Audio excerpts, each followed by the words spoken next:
hoofnuus vanaand. Suid-Afrika is na byna 2 jaar verwyder van die finansiële aksietaakmag se gryslys. Die polisie skiet 3 vermeende ontvoerders dood in Parktown, Johannesburg. En 2 van Kaapstad se gewilde toeriste aantreklikhede is finaliste by die 2025 wêreldreis toekennings.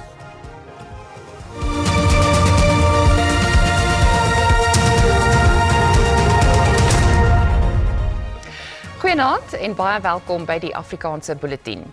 Ons begin met goeie nuus vir Suid-Afrika. Die finansiële aksietaakmag het die land van sy gryslys verwyder. Business for South Africa sê dis 'n belangrike mylpaal en weerspieël die uitgebreide werk van die regering, reguleerders en wetstoepassingsagentskappe om Suid-Afrika teen geldwasery en terrorismefinansiering te beskerm.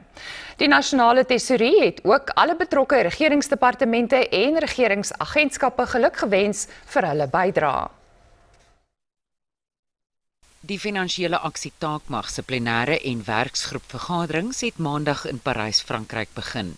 Assessors look at outcomes for risk-based supervision working, money laundering, terrorist financing, cases investigation and prosecution, asset confiscations, sanctions being applied, beneficial ownership data being used in real cases, international cooperation, etc. Dorfling sê Suid-Afrika se plasing op die gryslys het ernstige gevolge vir die land en veral vir klein besighede gehad.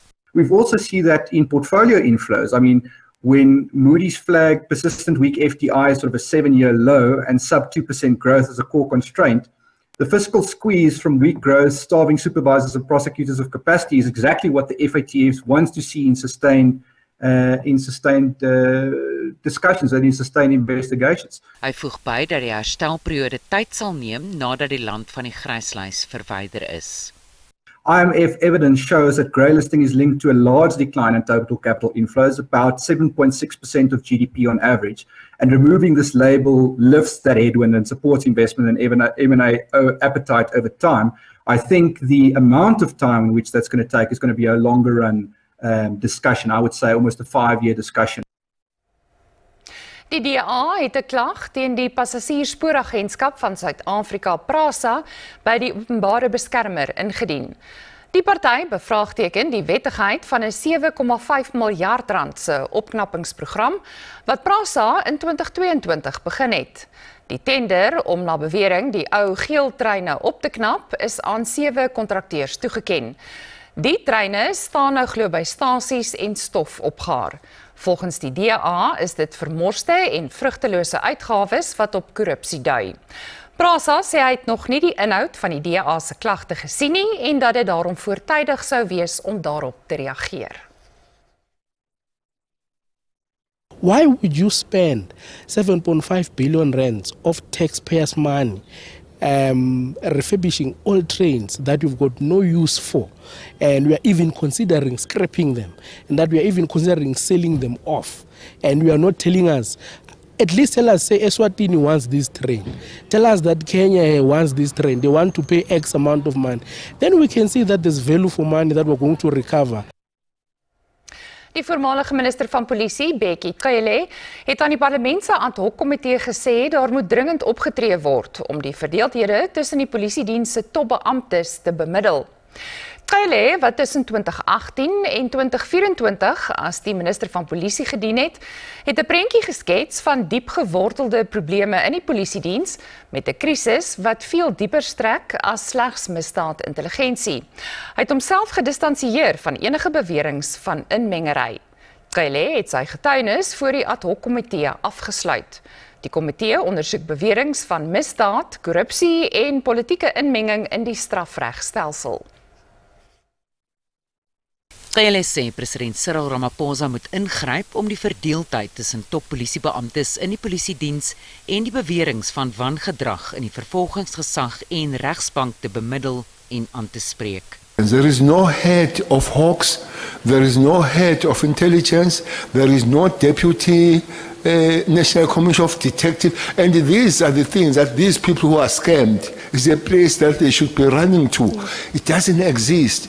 I hope and I wish that the president literally leads his government and the cabinet on finding the solution quick on this matter. Cele het aan parlementslede gesê die aanstelling van die voormalige polisiekommissaris Ria Pejega in 2012 was 'n doelbewuste poging om die polisiediens te verswak. Cele het gesê Pejega het nie die omgewing verstaan waarin sy aangestel is nie. Very manipulative and so unscrupulous environment to be in. So her having not any form of resemblance of the experience would be two things: make serious mistake or seriously manipulated for the outcomes that are known by those that are handling it. Hy het benadruk dat die beweringe teen die hoof van misdaadintelligensie, generaal Dumisani Khumalo, 'n volgehoue veldtog is en hy die adjunkt nasionale polisiekommissaris, luitenant-generaal Shadrack Sibiya, daarvan beskuldig dat hy konfronterend is. Sibiya would have his allies, either it would be Mkhotsi, Matlala and the minister. And Khumalo would have his allies, either Masimula, Mkhwanazi and the former minister. Op vrae van parlementslede oor hoe hy reageer op die beweringe teen hom wat deur die KwaZulu-Natalse polisiekommissaris, luitenant-generaal Nhlanhla Mkhwanazi gemaak is, het Cele gesê hy hoop hulle kry die geleentheid om te praat. Surely it has happened. I accept that he has done it. It would be nice to see him one day and talk about it. He's a person that is easy to speak to, no problem. Die komitee hervat Dinsdag sy werksaamhede wanneer die twee adjunkt polisieministers en die waarnemende minister van polisie, Feroz Kachalia, na verwagting voor die komitee sal getuig. Volgens getuienis voor die Madlanga-kommissie het die vermeende kartellid Vusimusi Kat Matlala 'n wenk ontvang oor 'n polisieklopjag op sy huis voor polisielede opgedaag het. Die kommissie van ondersoek na politieke inmenging en misdadigheid in die polisiediens het getuienis aangehoor van 'n lid van die politieke moorde taakspan wat bekend staan as Getuie C. Getuie C sê die polisie het gehoop om die ontvoeringsslagoffer Jerry Boshoga by Matlala se huis aan te tref. Boshoga is Matlala se voormalige sakevernoot. Hy's 'n sakeman en boer wat in November verlede jaar in Pretoria ontvoer is en steeds nie opgespoor is nie. Volgens getuienis voor die kommissie het die polisie klopjag op Matlala se huis in Desember verlede jaar nie die ontvoerde Boshoga opgelewer nie, maar wel getuienis. Getuie C sê daar was tekens dat Boshoga daar aangehou is, insluitend 'n wit laken wat sigbaar is in 'n losprysvideo gestuur deur die ontvoerders. 'n Losprys van R60 miljoen is geëis wat later verlaag is na R25 miljoen en toe R10 miljoen.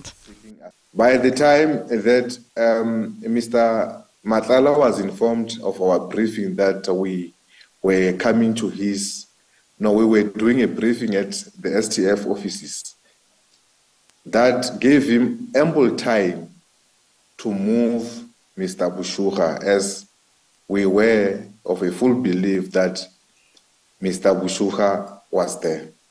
Getuie C voer aan dat Matlala gretig inligting gegee het tydens die klopjag, insluitend hy vergader het met die minister van polisie op spesiale verlof, Senzo Mchunu. Die getuie sê die vergadering is volgens Matlala gereël deur die sakeman Brown Mkhotsi, ook na bewering 'n bondgenoot van Mchunu. Volgens getuie C het Matlala ook die name van senior SAPD beamptes op soortgelyke manier opgehaal. He named number 1 the Deputy National Commissioner, General Sibiya. Second one, he named General Feroz Khan and General Shibiri. He further indicated that he is related to one General Sinona. Getuie C het ook getuig oor die beweerde gebeure na die inhegtenisneming van die moordverdagte Katiso Molefe. Die getuie beweer dat die senior polisiebeampte brigadier Mbangwa Nkwashu sweetbakke en kos by Molefe in die tronk afgelewer het. After seeing that indeed Brigadier Nkwashu, a high-ranking official, an acting area commissioner of Sidibeng district had used false information, concealed his registration number, and went to the prison. This brings a lot of doubt into our system. Die kommissie gaan maandag voort. 3 vermeende ontvoerders is dood tydens 'n oor en weer skietery met die polisie in Parktown, Johannesburg. Die voorval het plaasgevind toe lede van die Suid-Afrikaanse Polisiediens se teenontvoeringstaakspan die verdagtes ingewag het wat na bewering op pad was om 'n rooftog te pleeg. Die waarnemende Gautengse polisiekommissaris, generaal-majoor Fred Kekana, sê een van die verdagtes word ook verbind met 'n transito rooftog 2 jaar gelede in Sebokeng. 9 verdagtes is toe noodlottig gewond en 2 is in hegtenis geneem. Unfortunately, they shot at police and the police had to defend themselves and the team that was there. And 3 of them, as you can see, those guys, they are lying there. And what I can allude is that one of them, it's linked to a cash transit heist that happened on the 6th of April 2003 in Sebokeng, where 9 suspects were fatally wounded and 2 were arrested. And through those 2 were arrested, that's what led us to know who is the other suspect who managed to escape. And further than that, during June this year, a Chinese national was kidnapped in Landlaagte Police Precinct. Now, they are linked to that case of that kidnapping. President Cyril Ramaphosa het sy 2-dagse staatsbesoek aan Vietnam afgesluit. Die 2 lande het ooreengekom om 'n strategiese vennootskap te versterk. Die stap beoog om nouer samewerking in handel, digitale innovasie en globale bestuur te verseker. Ramaphosa was aan die begin van sy 2-daagse staatsbesoek hartlik verwelkom by die presidensiële paleis in Hanoi. Hy het die platform gebruik om die gedeelde visie vir samewerking tussen Afrika en Suidoos-Asië te beklemtoon, veral ten opsigte van handel, verdediging, landbou en tegnologie. Today we take a decisive step towards the commencement of a process to elevate our bilateral relationship to a strategic partnership. This reflects our shared commitment to deepening cooperation across a range of sectors. Die besoek kom terwyl beide nasies belangrike mylpale vier. Vietnam vier 80 jaar van onafhanklikheid en Suid-Afrika bied vanjaar die G20-beraad aan.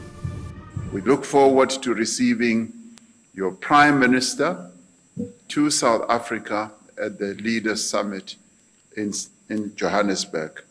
And together we reaffirm our shared commitment to peace, to prosperity, and to inclusive multilateralism. President Ramaphosa het ook hulde aan Vietnam se oorlede leier, Ho Chi Minh, gebring en sy nalatenskap as 'n baken van veerkragtigheid en eenheid beskryf. Die president het ook Vietnam se rol in die vorming van verantwoordelike digitale bestuur geprys en die ondertekening van die VN-konvensie oor kubermisdaad, 'n ooreenkoms waarby Suid-Afrika ook aangesluit het.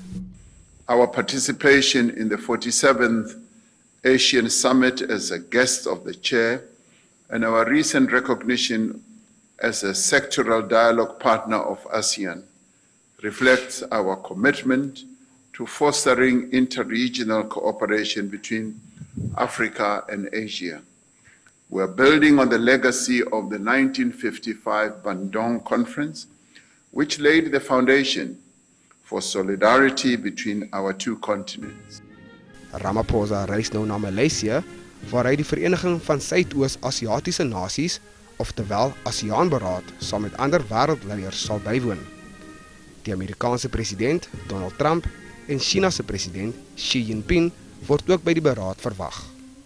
Lyk daarom of die bulle teruggeslaan het na 'n 3 deur die Warriors. Ons moet groet. Onthou die Afrikaanse bulletin is môre aand om 6:15 op SABC 2. 'n Lekker naweek verder. Totsiens.